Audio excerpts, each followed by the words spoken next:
தலைமைத்துவத்தை அடைய தகுதிமிக்க பண்புகள். ஒரு மனிதரின் உயர்வுமிக்க குணம் கண்ணியம் மட்டுமின்றி அவரின் அறிவுத்திறனுக்கும் கூறப்படும் சொல். அல்லாஹ் தன் அருள்மறையாம் திருமறையில் சொல்கிறான், நீங்கள் செய்து கொண்டிருந்தவை பற்றி நிச்சயமாக மறுமையில் நீங்கள் கேட்கப்படுவீர்கள். அல் குர்ஆன் சூரா 16 வசனம் 93. நம் கண்மணி நாயகம் ஹல்ரட் ரசூல் ஸல்லல்லாஹு அலைஹி வஸல்லம் அன்னவர்கள் கூறியதாக, கியாமத் நாளில் பூமி பிளந்து கபிரிலிருந்து எழுப்பப்படும் மக்களில் முதலாம் நபராக நான் இருப்பேன். அறிவிப்பாளர் ஹல்ரத் அனஸ் ரலியல்லாஹு அன்ஹு அன்னவர்கள்.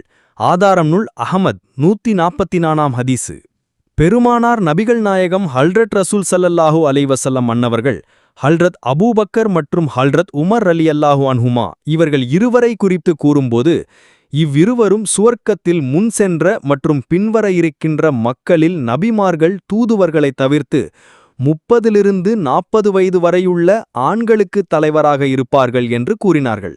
அறிவிப்பாளர் ஹல்ரத் அனஸ் ரலியல்லாஹு அன்ஹு அன்னவர்கள். ஆதாரம் நூல் திர்மிவி ஷரீஃப் 3665 மற்றும் 3666ஆம் ஹதீஸ்கள்.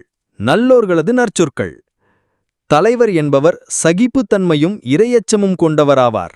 அறிவிப்பாளர் ஹல்ரத் லஹாக் ரஹமத்துல்லா அலைக் அன்னவர்கள். ஆதாரம் நூல் அல் மர்ஜி உஸ் சாபிக் பக்கம் 347.